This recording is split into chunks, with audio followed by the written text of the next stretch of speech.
بسم الله الرحمن الرحيم إن الحمد لله نحمده ونستعينه ونستغفره ونعوذ بالله من شرور أنفسنا ومن سيئات أعمالنا من يهده الله فلا مضل له ومن يضلل فلا هادي له وأشهد أن لا إله إلا الله وحده لا شريك له وأشهد أن محمدا عبده ورسوله يا أيها الذين آمنوا اتقوا الله حق تقاته ولا تموتن إلا وأنتم مسلمون يا أيها الناس اتقوا ربكم الذي خلقكم من نفس واحدة وخلق منها زوجها وبث منهما رجالا كثيرا ونساء واتقوا الله الذي تساءلون به والأرحام إن الله كان عليكم رقيبا يا أيها الذين آمنوا اتقوا الله وقولوا قولا سديدا يصلح لكم أعمالكم ويغفر لكم ذنوبكم ومن يطع الله ورسوله فقد فاز فوزا عظيما أما بعد فإن أصدق الحديث كتاب الله وخير الهدي هدي محمد صلى الله عليه وسلم وشر الأمور محدثاتها وكل محدثة بدعة وكل بدعة ضلالة. On va parler, Inch'Allah, de la réalité haqiqatul ibada. Parce que l'adoration est une chose qui, des fois, elle n'est pas très bien cernée. Par exemple, la définition que Cheikh Islam Ibn Taymiyyah rahimahullah ta'ala a donnée, qui est que l'ibada hiya ismul jami' li kulli ma yuhibbuhu Allah wa yardah min al-aqwali wal-a'mal al-zahirati wal-batina. هذا التعريف تعريف جامع غير مانع. تعريف جامع غير مانع. Donc cette définition qu'Ibn Taymiyyah rahimahullah cité, qui est que l'adoration est un nom général qui englobe toutes les paroles et actions visibles et cachées qu'Allah aime et agrée. Cette définition-là est complète, mais elle n'empêche pas autre que elle n'empêche pas des choses qui ne sont pas une adoration en soi d'entrer dans cette définition-là. Elle n'empêche pas des choses qui ne sont pas une adoration en soi d'entrer dans cette définition. D'accord? Donc on va essayer de voir, Inch'Allah ta'ala, ma hiya al-ibada allati idha surifat li ghayri Allah kana sahibuha mushrikan billahi tabaraka wa ta'ala. Pourquoi je dis ça? Donc on va essayer de voir ce qui est une adoration, et si jamais la personne le voit autre qu'Allah, il sera un mushrik. Pourquoi? Parce que celui qui sourit au visage de son frère, est-ce qu'Allah subhanahu wa ta'ala aime ça? Wa ibtisamatuka fi wajhi akhik sadaqa. D'accord. C'est une adoration donc. D'accord. Si quelqu'un sourit au visage de son frère pour qu'il lui prête de l'argent, est-ce que c'est un mouchrik parce qu'il a voué une adoration autre qu'Allah? Est-ce que la problématique est comprise? Par exemple, la sadaqa, Allah il aime la sadaqa, donc c'est une ibada. Si quelqu'un il donne une sadaqa, pas pour un intérêt de dunya, parce qu'il veut que les gens, machallah, ils disent de lui, t'as vu, c'est quelqu'un de généreux. Est-ce que c'est un mouchrik? Donc, la définition d'Ibn Taymiyyah est générale. Elle englobe toutes les formes. Elle englobe toutes les formes d'adoration, mais ne restreint pas, ne te montre pas l'adoration, la base de ce qui est une adoration en soi. Et si jamais tu le vois autre qu'Allah, tu seras mushrik. فأصل العبادة إن شاء الله هذا الذي سنذكره حقيقة العبادة. فليسامحني إخواني العرب الناطقين باللغة العربية، فليست بين يدي يعني الورقات أو النص في اللغة العربية ليس بين يدي، فسأحاول أن أقرب المعنى فقط. يعني ترجم وهو يعني ترجمة بين يدي، أما أصل الكلام باللغة العربية فليس بين يدي، فتسامحوني إن شاء الله. Donc, le sens de la ibada, un cheikh qui s'appelle Abu Ahmed Misri, hafidhahullah, dit dans son livre Fidrilal et l'Islam, page 106, le sens de la ibada qui est défini par l'exigence même de la fitra, c'est-à-dire la prédisposition naturelle, et la langue arabe est ce qui va suivre. C'est-à-dire, il a mis un sous-chapitre. Aslul ibada, ta'riful ibada bil fitra. فطرتك تبين لك ما هي العبادة وكذلك لغة العرب تبين ما هي العبادة. Ceci est clairement présent dans la parole d'Ibrahim alayhi salam à son peuple lorsqu'il leur dit ما هذه الأصنام التي أنتم لها عاكفون.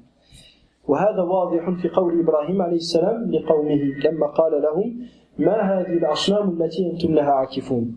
Donc lorsque Ibrahim alayhi salam dit à son peuple, que sont ces statues auxquelles vous vous attachez? قالوا Inna wajadna aba'ana laha abidin. Ils ont dit, nous avons trouvé nos ancêtres les adorants. Ce n'est donc pas Ibrahim. Falaysa Ibrahim huwa alladhi samma fi'lahum ibadatan. Wa innama hum alladhina sammaw fi'lahum ibadah. Donc ce n'est pas Ibrahim qui a qualifié leur acte de ibadah, d'adoration, mais bien eux-mêmes qui le qualifièrent de ibadah.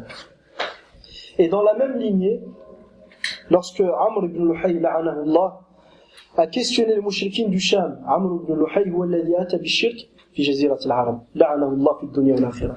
C'est lui qui a ramené le shirk dans la péninsule arabique. Il est parti au Sham et il a questionné les mouchriquines de là-bas sur ce qu'ils faisaient. Puis ils l'ont informé sur ce qu'ils faisaient.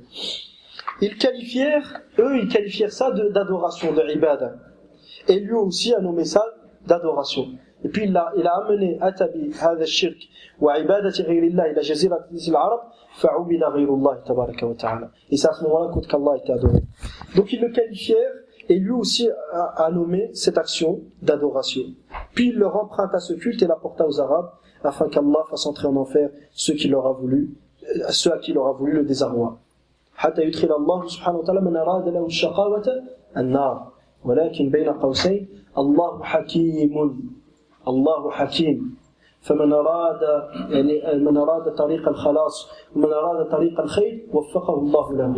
Donc Allah il est sage, celui qui veut le chemin vers le bien, Allah il le facilite. ومن أراد طريق الشقاوة celui qui va le chemin vers le désarroi, il lui sera donné. Illa yataghammadahu Allahu bi rahmatihi, sauf si Allah le comble de sa rahma. D'accord? Si Allah nous jugeait par sa justice, personne ne mérite la guider. Personne. Mais Allah, il n'a pas comme nom il n'est pas que juste. Il est sage. Il est sage. La sagesse implique de mettre les choses dans leur contexte. Celui qui cherche la guider, Allah il lui donne. Donc Allah, par sa sagesse, il guide celui qui cherche la sagesse, celui qui cherche la guider. فالله بحكمته يوفق لطاعته من أراد طريق الخير. أما بعدله فلا أحد منا يستحق هداية الله تبارك وتعالى. لا أحد منا يستحق هداية الله. Si Allah venait à nous juger par sa justice, nul d'entre nous ne mérite la guider. Mais par sa sagesse, Allah nous guide. Et par sa miséricorde, par sa rahma, Allah subhanahu wa ta'ala nous guide. Donc, tout ce qui entre dans le cadre des moyens de se rapprocher d'Allah ou autre, aussi minime soit ce moyen, et toute demande d'aide ou autre, d'accord. Là, on va reprendre la première partie de la définition. Il dit, donc tout ce qui entre dans le cadre des moyens de se rapprocher d'Allah ou autre, aussi minime soit ce moyen, est une ibadah. فَكُلُّ مَا يَدْخُلُ فِي بَابِ التَّقَرُّبِ لله أو لغيره ولو قلت هذه الوسيلة هذه الوسيلة التي تتقرب بها إلى غير الله سبحانه وتعالى فكل ما كان من باب التقرب لغير الله تبارك وتعالى فهو شرك عافاني الله وإياكم فهو عبادة لهذا المخلوق. Tout ce qui entre dans le cadre des moyens de se rapprocher d'Allah ou d'autres, aussi minime soit ce moyen, mais il y a un qaïd après. Et toute demande d'aide ou autre qui sont accompagnées d'une manière qui ne respecte pas les règles de cause à effet et dont les moyens employés pour être réalisés ne peuvent être cernés, est appelé ibadah. حتى نفهم المقصود جيدا قال ذكر الشيخ شمس الدين الأفغاني حفظه رحمه الله في كتابه جهود علماء الحنفية في إبطال العقائد القبورية ذكر في تعريف العبادة وهو من أحسن التعريف قال العبادة هو الاعتقاد أو الشعور بأن للمعبود سلطة غيبية في العلم والتصرف يقدر بها على النفع والضر فكل دعاء وثناء وتعظيم نشأ عنه فهو عبادة. العبادة هي الاعتقاد والشعور بأن للمعبود سلطة غيبية. ما معنى سلطة غيبية؟ بينها بعض العلماء كالشيخ عبد المجيد الشاذلي وغيره أنها سلطة لا تلتزم أو يعني لا تنضبط بقاعدة المسببات عفوا السبب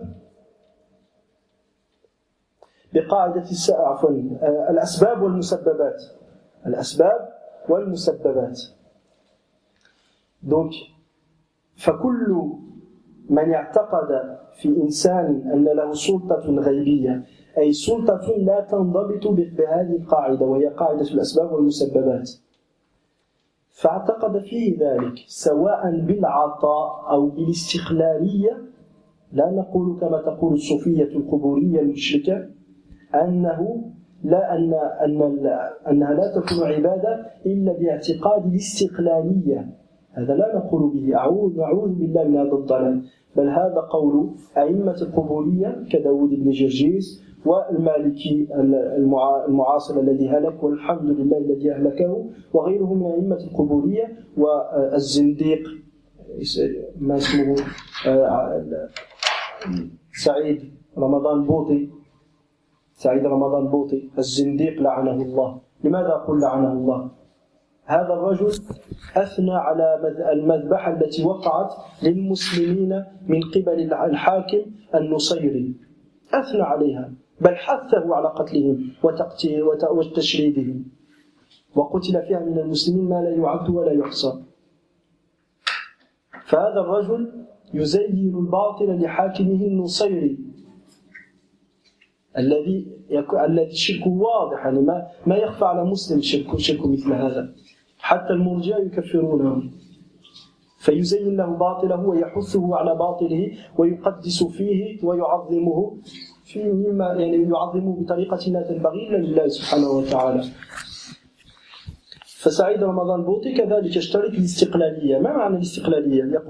يقولون لك من سجد للشمس معظما لها متذللا لها لا يكون عابدا لها حتى يعتقد أن للشمس قدرة استقلالية ذاتية ليست من الله على النفع والضر. هذا قول القبورية وهذا تعريف القبورية للشرك. يشترطون الاستقلالية أي اعتقاد الاستقلالية في المعبود. أما أهل السنة فلا يقولون سواء كان باعتقاد الاستقلالية واعتقاد الاستقلالية لم يقع تقريبا في العالم لم يقع اعتقاد الاستقلالية إلا نادرا ولكن أكثر المشركين كانوا يعتقدون أن لمعبوداتهم قدرة على النفع والضر هذا حقا ولكن يقولون أن الله هو الذي أعطاهم هذه القدرة. فلذا أهل السنة والجماعة يقولون أنه لا يشترط أن يعتقد الإنسان الاستقلالية في المعبود بل إذا اعتقد فيه سلطة غيبية ولو كانت هذه السلطة عن طريق العطاء من الله تبارك وتعالى فهو مشرك بالله سبحانه وتعالى لا يعلم معنى التوحيد لا يعرف التوحيد. Donc juste une chose que je résume, les mouchriquins, les quburi, les associateurs parmi les soufis, qu'est-ce qu'ils disent? Ils disent le shirk ne peut se réaliser que si par exemple, je donne un exemple concret, quelqu'un se prosterne pour le soleil, par amour pour le soleil, par ta'zim pour le soleil, c'est-à-dire par respect pour le soleil, par humilité devant le soleil, parce qu'il pense que le soleil va lui profiter dans quelque chose. Et ils te disent, ceci n'est du shirk akbar que dans un cas. C'est quand il pense que le soleil a le pouvoir de lui-même de lui nuire, ou de lui profiter, que ce n'est pas Allah qui lui a donné. Mais si jamais il pense qu'Allah lui a donné, ce pouvoir-là, ce n'est pas du shirk akbar. Par exemple, en Égypte, dans le qabr de Sayyid al-Badawi, ils viennent, ils prennent un papier et ils mettent 5 journées par exemple. Et ils mettent 5 journées près du qabr et ils mettent un papier dans lequel il y a ce qu'ils veulent. ولكن هذه الورقة بيضاء فارغة. Elle est vide la feuille. Je vais leur demander qu'est-ce qui se passe. Je lui écoute pourquoi la feuille elle est vide. Ils te disent al-'arif la yu'arraf. Al-'arif la yu'arraf. Celui qui sait, t'as pas besoin de lui expliquer.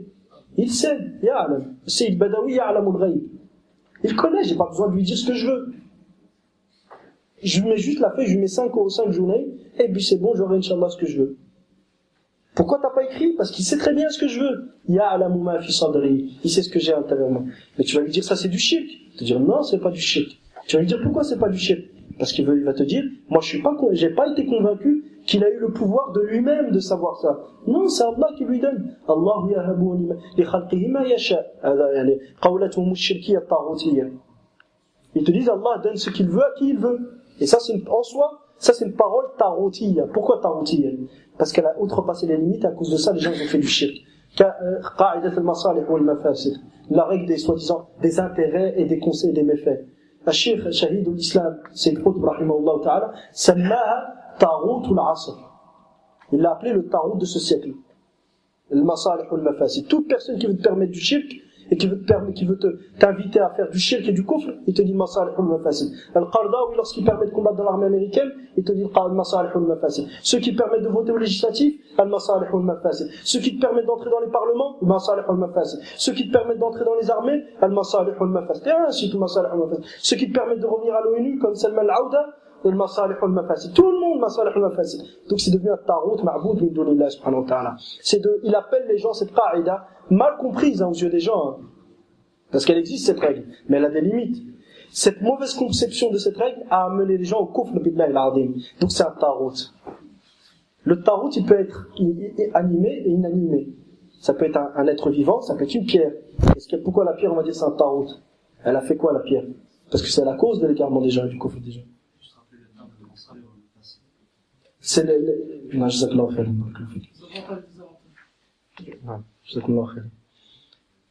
Le masalih wal-mafasid, c'est en fait les bienfaits et les méfaits, c'est-à-dire que lorsqu'on a un méfait qui s'oppose à un méfait, un bienfait qui s'oppose à un méfait, il y a des règles, il y a des choses qui concernent cette règle-là. C'est-à-dire dans certains cas, on prend l'intérêt le plus grand, même si on met en pratique l'intérêt le plus grand, même s'il y a un méfait dedans. Il y a plusieurs règles qui gèrent ce domaine-là. Inch'Allah, vu que c'est pas le domaine, parce qu'on risque de beaucoup s'étaler dessus, je vais pas m'arrêter dessus, Inch'Allah. Mais Inch'Allah, on reviendra peut-être une autre fois dessus. Quoi qu'il en soit, je vais faire un bref résumé. Al-Masalih, elle se divise en trois. Al-Masalih, les intérêts des créatures, se divisent en trois. Al-Masalih al-Mu'tabara, les intérêts qui ont été textuellement cités comme étant des intérêts pour l'humanité. D'accord? هذه هي التي اعتبرها الشارع بنص يعني بأن نص الشارع على اعتبارها وأنها معتبرة. طيب.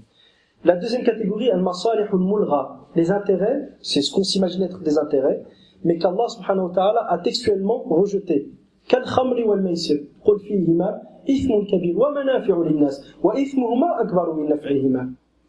Donc comme le vin et les jeux de hasard, Allah subhanahu wa ta'ala a textuellement dit qu'il y avait un intérêt dedans, mais leur méfait est plus grand et Allah les a rejetés. Donc quiconque pense qu'il y a un intérêt, un profit dans le vin, il se sera certes trompé.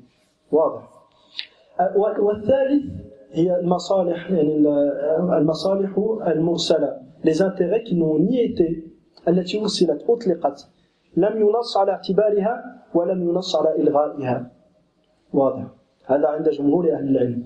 Donc c'est les intérêts, les profits, ni ils ont été textuellement pris en compte, ni rejetés textuellement. Les traits à la mosquée, les micros, pour faire l'adhan, pour faire la prière, toutes ces choses-là, plus de 3 étages, plus de 3 marches pour le minbar, toutes ces choses-là n'ont ni été rejetées, ni été pris en considération textuellement. Donc qu'est-ce qu'on fait dans ce cas-là? Là, il y a une divergence entre les savants. D'accord?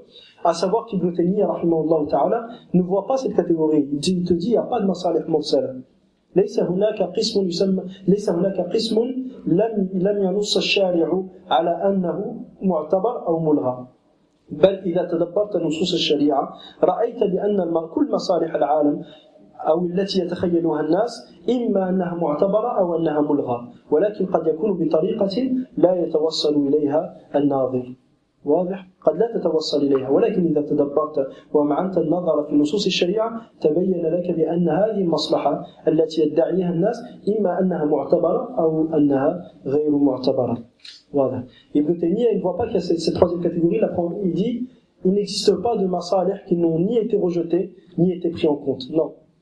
Ce que les gens pensent être un intérêt pour eux, soit ça a été pris en compte, soit ça a été rejeté. Mais il se peut que celui qui observe les textes ne voie pas le hukm d'Allah subhanahu wa ta'ala dans cette chose-là. Mais si quelqu'un médite bien, il verra forcément le hukm d'Allah dans cette chose. D'accord? Ça, c'est les masalih. Après, il y a d'autres règles concernant le masalih ou le mafasid. Par exemple, إذا اجتمعت مصلحة عامة بمفسدة خاصة تقدم المصلحة العامة. طيب. Si par exemple un intérêt général se réunit avec un méfait spécifique, ben, l'intérêt général il prime. Par exemple, imaginez qu'une femme t'emmène demain ta femme, par exemple, à l'hôpital. T'as tout fait auparavant pour qu'il y ait un médecin-femme qui l'accouche, mais t'arrives à l'hôpital, il n'y a personne. Et 7 jours, on doit accoucher. Est-ce que tu as le droit de revenir et dire non, c'est pas un homme qui va accoucher ma femme? C'est pas ta vie. T'es strictement interdit de refuser. Là, il joue la quinte-faute. لأن مصلحة بقاء الحياة بقاء حياة هذه المرأة أعظم من مصلحة الحفاظ على يعني عدم النظر إلى عورتها. واضح؟ وقد لا يدخل هذا في باب المصلحة العامة والمصلحة الخاصة بل يعني المصالح درجات فبعضها مقدمة على الأخرى. واضح؟ Donc par exemple dans ce cas-là tu peux pas refuser.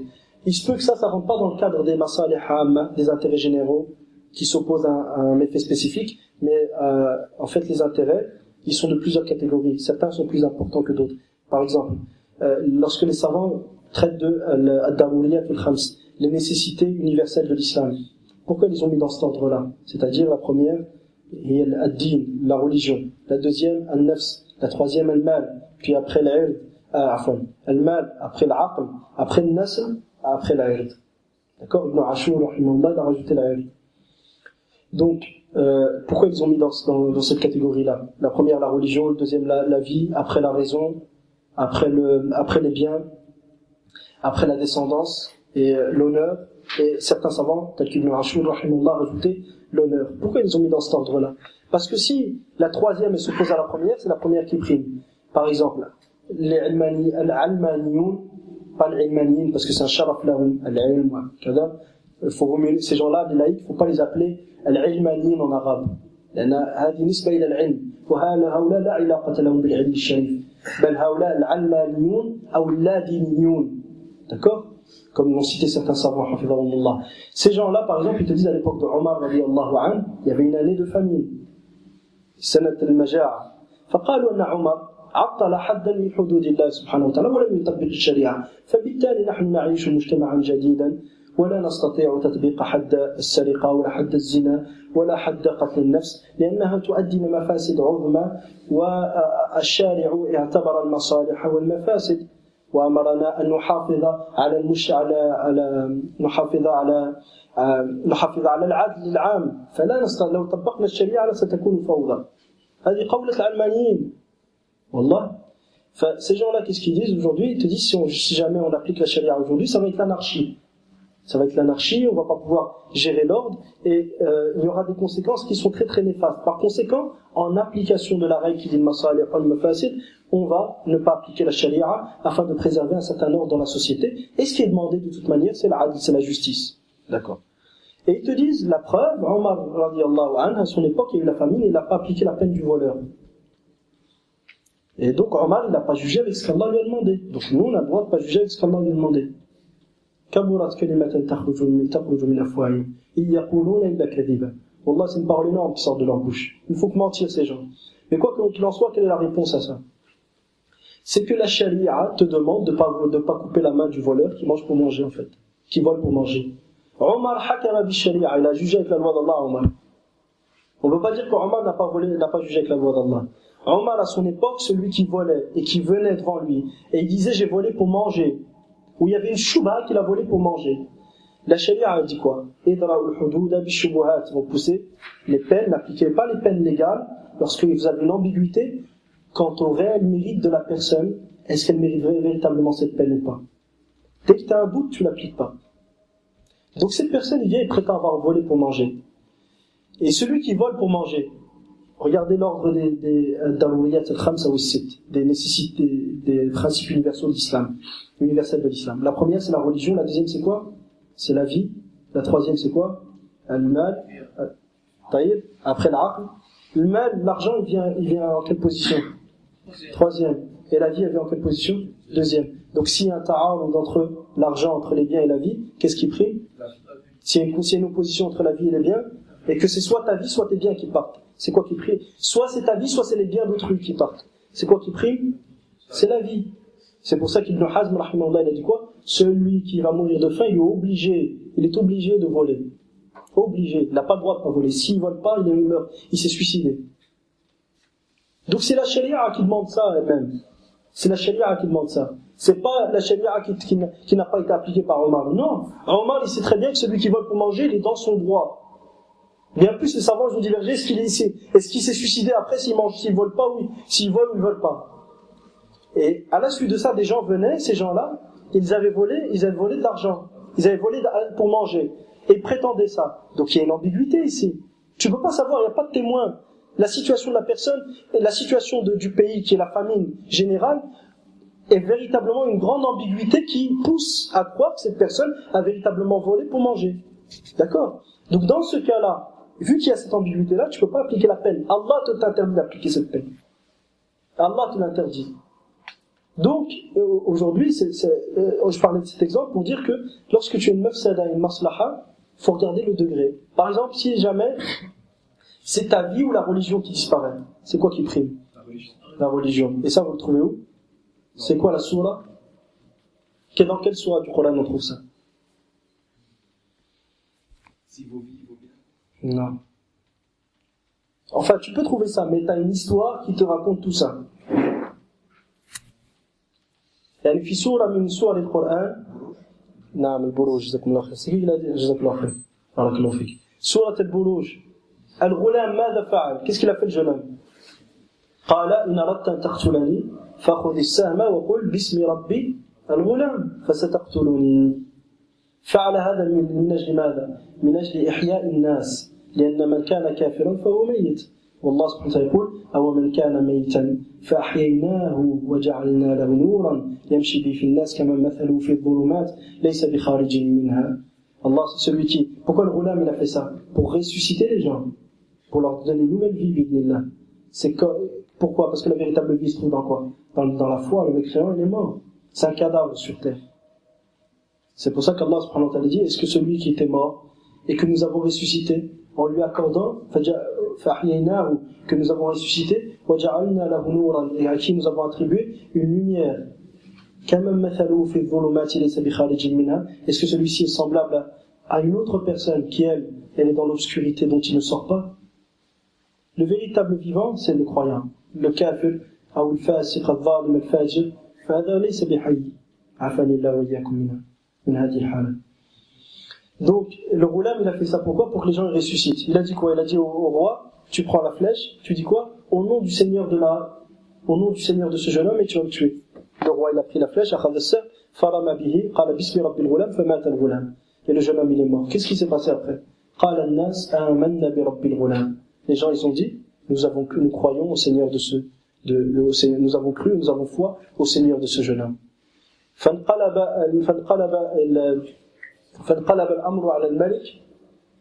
La situation a complètement changé et tout s'est retourné contre le roi. Lui, il avait réuni les gens pour tuer ce jeune homme et pour que sa royauté, son royaume puisse rester stable. Et tout s'est renversé contre lui, tout le monde a cru. Et lorsque tout le monde a cru, il les a tous pris et il a allumé un grand feu et il les a tous jetés. L'un après l'autre, jusqu'à qu'il y ait une mère, elle allait rentrer, elle a se jeter dans le feu, elle a hésité parce qu'elle avait son bébé dans la main. Et c'est là qu'Allah subhanahu wa ta'ala fait par antaqallahu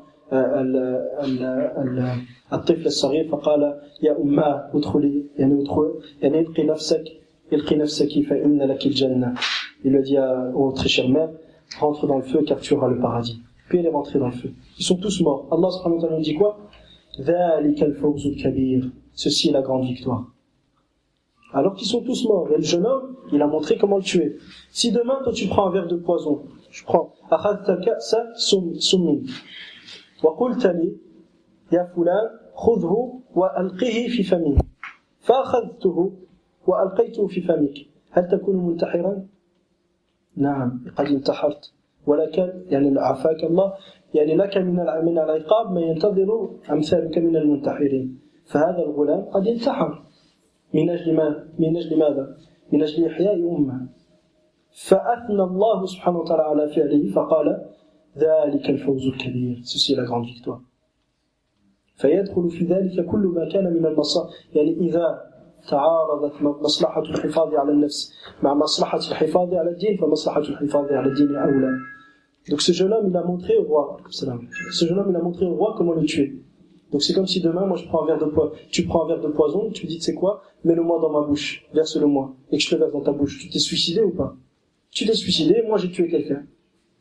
Donc on est tous les deux, on nous attend ce qui attend celui qui s'est suicidé, celui qui a tué quelqu'un.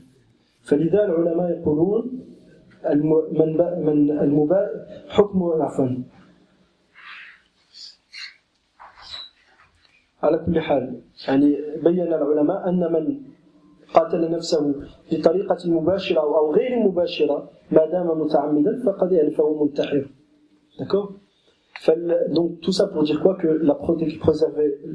la religion prime sur le fait de préserver la vie. D'accord? Donc c'est tout ça on avait parlé de tout ça dans le cadre des règles sur le masalih wal-mafasid. Je donne un autre exemple sur le masalih wal-mafasid. مثلا طيب يعني مس العورة عفوا أو الاختلاط لا يجوز بل منهي عنه que les hommes et les femmes se mélangent, c'est interdit, strictement interdit. ولكن في الحروب lorsqu'il y a des guerres فالنبي صلى الله عليه وسلم أخذ بعض أزواجه وكانوا يمرضون المرضى يعني من أصيب بجرح فكانوا يمرضونه. واضح؟ طيب يعني لماذا؟ لأن مفسدة الاختلاط ومفسدة الاختلاط ومصلحة الحفاظ على نفوس الموحدين تعارضت، فمصلحة الحفاظ على نفوس الموحدين أولى من مفسدة الاختلاط.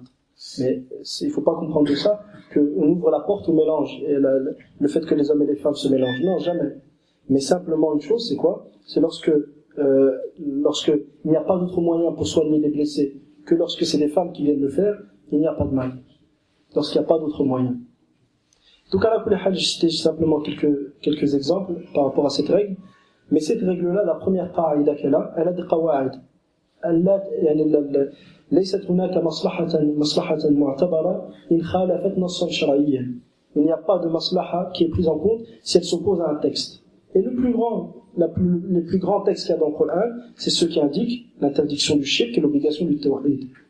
فبالتالي كل مصلحة توهمها العبد وهي مخالفة لأصل ما بعث من أجله الرسل فهي مصلحة ملغاة. Donc tout intérêt que peut s'imaginer l'un d'entre nous, alors qu'elle s'oppose à la base pour laquelle les prophètes ont été envoyés, n'est pas prise en compte. Donc par rapport à je m'étais juste arrêté par rapport à ce sujet, Inch'Allah. Je vais juste terminer ce point-là, Inch'Allah.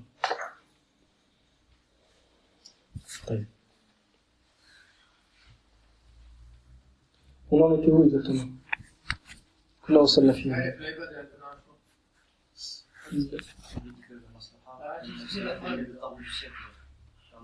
Se justifier les pouvoirs par Moustapha.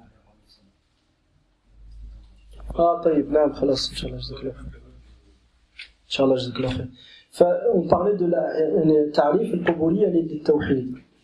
تعريف القبورية للتوحيد. On parlait de ça avant. على كل حال j'y reviens parce que je me souviens plus exactement où j'en étais. Mais al-Quburi, ماذا قالوا? Qu'est-ce qu'ils ont dit? Ils ont dit tant que tu es pas convaincu que celui que tu invoques et que celui que tu adores, il a un pouvoir, parce qu'ils vont pas dire que tu l'adores, celui que tu invoques, celui à qui tu pries, tu demandes secours, celui à qui tu voues des adorations que seul Allah mérite. Tant que tu es pas convaincu qu'il a un pouvoir de lui-même de te faire du bien et du mal, donc à ce moment-là c'est pas une ibada et tu es pas un mushrik. بل هذا توسل شرعي. يقولون مثلا إذا ناديت السيد البدوي أو ناديت النبي صلى الله عليه وسلم وقلت يا محمد أغثني أو يا رسول الله انصرني وكذا وكذا فما دمت لا تعتقد أن محمد صلى الله عليه وسلم ينفع بذاته أي أن له قدرة استقلالية ليس الله هو الذي أعطاه هذه القدرة ما دمت لا تعتقد ذلك فأنت لست مشركا بل توسلت إلى الله سبحانه وتعالى بنبيه صلى الله عليه وسلم ولا حرج في ذلك بل هو عمل ممدوح. Donc ils disent, si tu invoques le prophète sallallahu alayhi wa sallam, tu dis à Mohammed aide-moi, ou à Mohammed secours-moi, ou à Mohammed donne-moi un enfant, ou que tu invoques n'importe qui d'autre, tant que tu n'es pas convaincu, ils disent ça, tant que tu n'es pas convaincu que moi, le prophète sallallahu alayhi wa sallam, il a un pouvoir de lui-même, c'est pas Allah qui lui a donné, de faire le bien et le mal, et de te profiter, et de t'apporter ce que tu demandes, tant que tu as pas cette conviction-là, ben tu n'as pas commis de shirk akbar. Bien plus, ils vont dire que ça c'est une manière d'invoquer Allah subhanahu wa ta'ala, et il n'y a pas de mal. Tout ça c'est un égarement qu'Allah nous en préserve. فعقيدة أهل السنة والجماعة أن اعتقاد النفع والضر في المعبود سواء كان عن طريق العطاء وعن طريق الاستقلالية فهو شرك بالله سبحانه وتعالى. فهو شرك بالله. Donc on avait parlé de Badawi, ceux qui ont des convictions, des croyances en le Badawi. Ils te disent quoi? Al-Arif la yu'arraf. Et يضع ورقة ويقول بأن العارف لا يعرف فلا أحتاج أن أبين له بأن ما يكون ما أكن في صدري وما أحتاج إليه فهو يعلم ذلك. من الذي أعلمه؟ الله. أي أن الله أعطاه القدرة على علم الغيب. معاذ الله من هذه المقولة. Donc ils disent que Allah subhanahu wa ta'ala lui a donné le pouvoir de connaître l'inconnaissable. Donc ils mettent une feuille, et elle est blanche, il n'y a rien écrit dessus, et tu leur dis pourquoi tu as fait ça, ils te disent parce que Al-Badawi il sait très bien ce dont j'ai besoin. Donc ils pensent qu'Allah subhanahu wa ta'ala lui a donné ce pouvoir-là. Et donc quand tu leur dis que ça c'est du shirk, ils te disent non, le shirk c'est pas ça. C'est si je crois que le Badawi, il sait ça de lui-même, c'est pas Allah qui lui a donné. On lui dit non, tu t'es trompé. Ça c'est un égarement évident. Que tu penses que le Badawi, il sache ça de lui-même, ou tu penses qu'Allah lui a donné, les deux cas sont du shirk akbar. D'accord? Donc on revient à la définition de l'ibada. Donc tous ceux qui entrent dans les moyens de se rapprocher d'Allah ou d'autres, aussi minime soit ce moyen, et toute demande d'aide ou autre, qui sont accomplies d'une manière qui ne respecte pas les règles de cause à effet, et dont les moyens employés pour être réalisés ne peuvent être cernés, est appelé à ibada dans la langue des hommes, dans la langue de l'humanité. Au même titre qu'il nomme la lune lune, et le soleil soleil, et la mer mer. Ces termes employés sont des utilisations humaines. Et le sens du shirk est donc de vouer à autre qu'Allah le droit exclusif d'Allah être adoré, que nous avons exposé, à savoir se rapprocher d'autre qu'Allah et chercher son aide d'une manière ghaybi et ghayri ma'qul al-ma'na, c'est-à-dire d'une manière qui ne respecte pas les règles de cause à effet et dont la signification n'est pas cernée, c'est-à-dire elle n'a pas une connotation qui peut avoir une autre signification que la soumission à autre qu'Allah, comme on se soumet à Allah subhanahu wa ta'ala. Par exemple, quand quelqu'un vient, il pose de la nourriture devant la statue de Bouddha. Quand quelqu'un va devant la statue de Bouddha, il pose de la nourriture. Pourquoi ils font ça? Bouddha, il va manger. Et les ouvriers vont manger. Personne ne va manger, rien du tout. Ils le posent en tant qu'offrande. Pourquoi? Pour se rapprocher de qui? De Bouddha. Pour que Bouddha, il leur profite. C'est l'ibada. D'accord? Donc je répète, le shirk, فالشرك هو أن تصرف حق الله سبحانه وتعالى للعبادة لغيره تبارك وتعالى الذي بيناه سابقا أو donc يعني أن تتقرب لغير الله وتستعين به بطريقة غيبية أو غير معقولة المعنى طريقة غيبية أن تعتقد فيه سلطة غيبية يقدر بها على النفع والضر سواء اعتقدت أن هذه السلطة أن هذه السلطة الله سبحانه وتعالى أعطاه له هذه السلطة أو اعتقدت أنه بنفسه عنده هذه السلطة. Donc pour terminer, Inch'Allah, un des élèves du Cheikh Abdel Majid al-Shadhili hafidhahullah ta'ala définit ce passage et il dit ce qui suit. Il y a toujours une différence entre les choses coutumières et habituelles et les choses cultuelles. Les choses coutumières et habituelles, الأمور العادية ففرق بين الأمور العادية والأمور التعبدية. Les choses cultuelles, c'est les choses, المسائل العبدية أو العبادية ou التعبدية. Cette différence est ancrée dans la nature même de l'homme. Il y a une différence entre le fait qu'un homme se retrouvant dans une situation où il a besoin d'aide et qui demande à ceux qui l'entourent de l'aider, et entre le fait qu'il invoque un être qu'il croit lui apporter son secours, que ce soit Allah ou autre parmi les fausses divinités. D'accord? Ou autre parmi les fausses divinités. Un exemple au Maroc, Aïcha Kondisha. Vous connaissez? En fait, c'était une duchesse, Aïcha Kondisha. C'était une duchesse qui était connue à l'époque lorsque les Espagnols étaient au Maroc. Et les gens pensaient, c'était une duchesse qui était connue soit pour faire du mal, je ne sais pas l'histoire en détail. Mais quand les enfants voulaient faire peur, quand les parents voulaient faire peur à quelqu'un, à leurs enfants, ils leur disaient, fais attention parce que sinon Aïcha Kondisha, la duchesse, elle va venir te voir. Donc les gens, ils avaient peur. Donc il y a tout un mythe qui a été créé au Maroc sur cette fameuse Aïcha la duchesse. D'accord? Donc on l'imagine avec une robe, avec des jambes d'âne, et puis des bras de chien, ou encore d'autres parmi les mythes qui ont été inventés autour de cet être. Ce qui est à retenir, c'est que il est connu au Maroc, qui te disent, ne dis pas 3 fois Aïcha Pandisha, sinon on va te faire quoi? On va te faire du mal. Est-ce que ce khawf est une ibada? Pourquoi? Parce qu'elle donne un pouvoir. Mais si quelqu'un vient te dire, oui, mais attends, moi j'ai pas pensé, moi c'est Allah qui m'a donné ce pouvoir. C'est possible. Le pouvoir de t'entendre. On sait pas où est-ce qu'elle est. Le seul que tu penses t'entendre alors que tu sais pas où est-ce qu'il est, c'est pas où est-ce qu'il est. Le seul que tu penses, que tu crois t'entendre alors qu'il n'est pas présent avec toi là en ce moment physiquement, c'est qui? C'est Allah subhanahu wa ta'ala. D'accord. Si tu attribues ce pouvoir à autre qu'Allah, tu auras commis du shirk. Même si tu penses qu'Allah lui a donné à cet autre. Même si c'est le prophète sallallahu alayhi wa sallam à qui tu donnes ce pouvoir. Tu auras commis du shirk. Wa inna Allah la yaghfiru wa yushraka bih wa yaghfiru ma duna dhalika liman yasha. Allah ne pardonne pas comme des associés, il pardonne à qui en dehors de ça, à qui il veut. Donc certains, si tu dis Richard comme Tisha 3 fois, c'est bon. Il y a un malheur qui va m'arriver. Satusibuni bima tasha wa kayfa tasha wa mata sha'at. فمن الذي يصيبك ويعاقبك متى شاء وإذا شاء وكيفما شاء وأنت تجهل الكيفية من الذي يصيبك ويعاقبك بهذه الطريقة من؟ الله فجعلتها بمنزلة الله سبحانه وتعالى وهذا الخوف من بين قوسين عشاق ليشا شرك بالله أكبر شرك أعظم لا يغفره الله. Et cette peur, le seul qui peut te punir d'une manière que tu sais pas comment, tu sais pas quand, tu sais pas comment ça va se faire, et quand ça va se faire, et de quelle manière. Le seul qui puisse faire ça, c'est qui? C'est Allah. Donc si tu penses qu'Allah est capable de faire ça, c'est du shirk. Même si tu penses que c'est Allah qui a donné ce pouvoir-là à autre que lui. Parce qu'Allah ne donne pas ces pouvoirs-là à autre que lui. Allah ne donne pas. Même Isa alayhi salam, est-ce que c'est lui qui guérissait les gens? Beaucoup pensent ça. Wallah hadi musibatun kubra.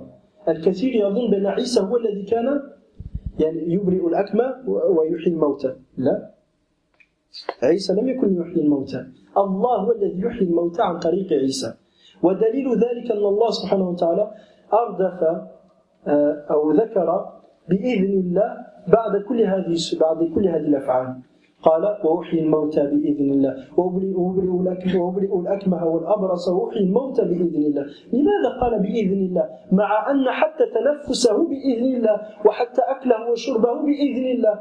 فلما ذكر بإذن الله؟ ليبين أن الأكل والشرب فعل له ينسب إليه.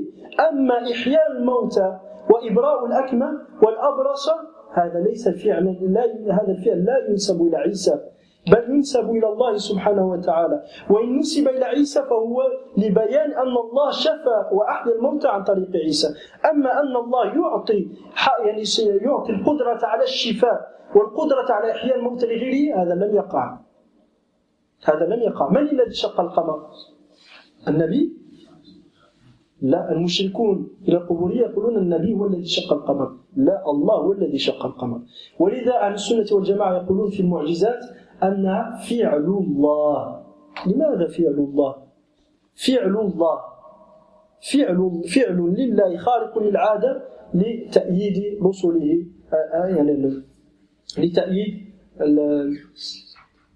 لتأييد رسله والكرامات. فعل الله خارق للعادة لتأييد أوليائه. لماذا يقولون فعل الله؟ لأن الفاعل هو الله، لا ينسب هذا الفعل لغير الله ولا يعتقد أن هذا الغير قادر على ذلك. Donc par exemple, Isa alayhi salam, beaucoup se trompent et pensent qu'il avait le pouvoir de créer et le pouvoir de donner la vie et la mort, et qu'Allah lui a donné ce pouvoir. Et ça c'est la base pour laquelle, par exemple, Ali Jum'a Ad-Dal de Misr, le mufti, qui permet même l'Almaniya, il permet, il n'y a pas de mal à l'Almaniya aujourd'hui. Cette personne, pour justifier que les gens qui font du shirk aujourd'hui, c'est pas des mouchriquins. Il te dit quoi? Il te dit Allah, il a donné le qudra à Isa alayhi salam de créer. Il lui a donné le qudra de donner la vie et la mort. Donc ces gens, ils pensent que le Sayyid al-Badawi, Allah lui a donné le qudra. Donc ils lui demandent pas ce que seul Allah peut faire. Non, vu qu'Allah a donné au Sayyid al-Badawi le pouvoir de créer.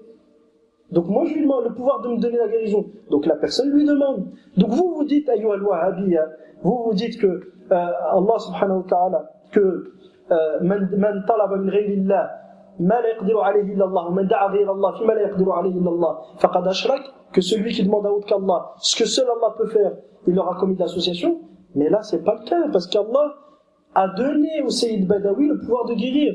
Donc ces gens qui vont chez Sayyid Badawi et qui sacrifient qui font des offrandes et qui l'invoquent pour leur demander de les guérir et autres, ils n'ont pas demandé ce que seul Allah peut faire, vu qu'Allah lui a donné, selon eux, le pouvoir de le faire. Donc, ils n'ont pas commis de shirk comme vous le pensez. Est-ce que vous imaginez les conséquences néfastes de ce genre de conviction? Donc, ce qui est à retenir, أيها الإخوة حفظكم الله, أن هذا الخوف السري شرك بالله سبحانه وتعالى. Cette crainte, si je dis 3 fois ça, il va m'arriver quelque chose quand? Je sais pas. Donc, je vais aller dormir et je sais pas comment je vais faire. Mais je connaissais un frère, il habitait à Balkan. Et lui, il habitait dans la maison. Et juste, quand il ouvrait la porte, il y avait le seyyid du village.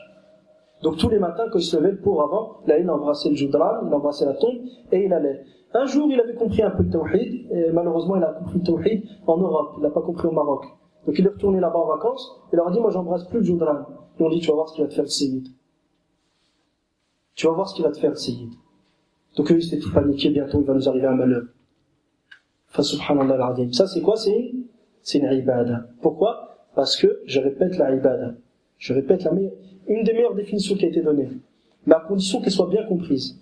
هو الاعتقاد أو الشعور أن للمخلوق سلطة غيبية لأن للمعبود سلطة غيبية يقدر في العلم والتصرف في علمه وفي تصرفه يقدر بها على النفع والضر.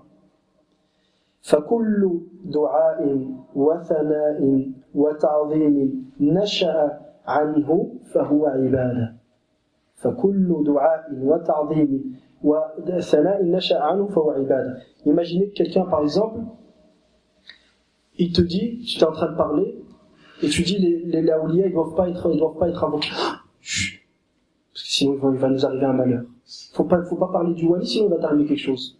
Ça, c'est la même chose. Comme il dit Allah subhanahu wa ta'ala, وَيُخَوِّفُونَكَ بِالَّذِينَ مِن دُونِهِ أَلَيْسَ اللَّهُ بِكَافٍ عَبْدَهُ وَيُخَوِّفُونَكَ بِالَّذِينَ مِن دُونِهِ. Allah n'est-il pas suffisant à son serviteur, et ils te font peur, ils t'effrayent, ils essaient de t'effrayer par ceux qui sont en dehors de lui.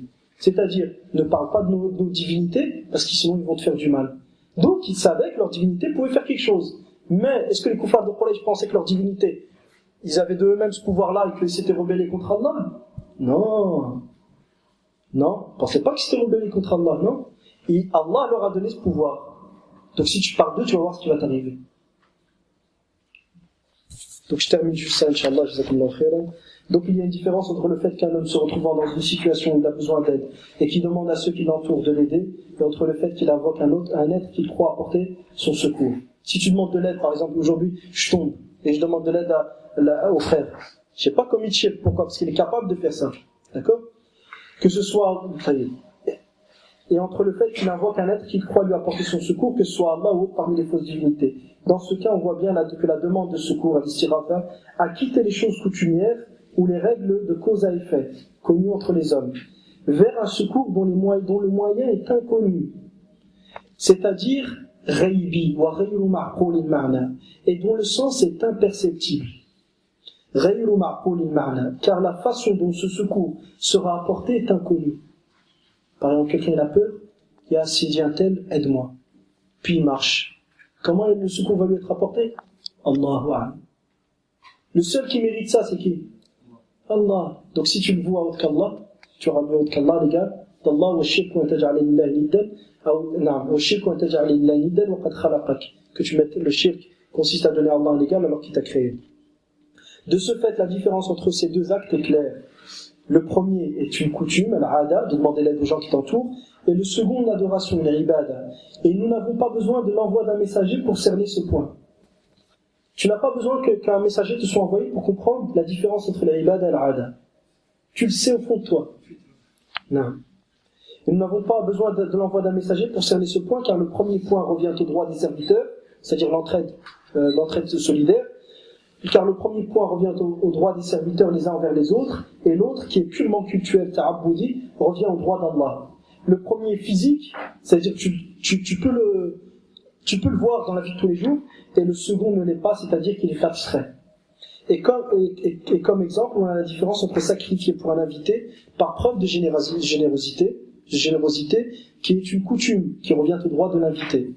Quant au sacrifice pour Allah ou autre parmi les égaux qui lui sont donnés, c'est une ibada, car c'est un amr ghaybi qui ne respecte pas les règles de cause à effet habituelles connues entre les hommes. Car ce n'est pas qui ne respecte pas les règles de cause à effet habituelles connues entre les hommes, et physiques qui reviennent. Ce n'est pas une chose qui est physique, qui revient aux relations des gens les uns envers les autres. Et dans la même lignée, avoir peur d'une personne à cause de sa force, ou parce qu'elle tient un fusil, et autres parmi les causes habituelles. Ça, c'est une aada, c'est une coutume. Quant au fait de craindre qu'Allah te touche d'un châtiment, ou la crainte des fausses divinités, ceci est un amr ghaybi, une chose qui ne respecte pas les règles de cause à effet connues entre les hommes. Tu ne sais donc ni comment, ni par quoi tu seras châtié. Sans oublier le plus important qui est que cette crainte est basée sur une chose invisible, que tu ne vois pas, et qui n'est pas perceptible par le sens humain. Tout ce qui entre donc dans ce cadre ghaybi, dans ce cadre invisible, c'est-à-dire qui ne respecte pas les règles de causalité, de cause à effet habituel, et qui est fondé sur des choses inconnues et imperceptibles, et qui est voué à Allah sera du tawhid, et tout ce qui est, je répète, tout ce qui entre dans le cadre ghaybi, c'est-à-dire qui ne respecte pas les règles de cause à effet habituelles, et qui est fondé sur des choses inconnues et imperceptibles, et qui est voué à autre qu'Allah sera du shirk. عافاني الله وإياكم من ذلك. نسأل الله تبارك وتعالى ينفعني وإياكم بما سمعنا ويجعلنا من الذين يستمعون القول فيتبعون أحسنه. وصلى الله وسلم وبارك على نبينا محمد وعلى آله وصحبه أجمعين والحمد لله رب العالمين.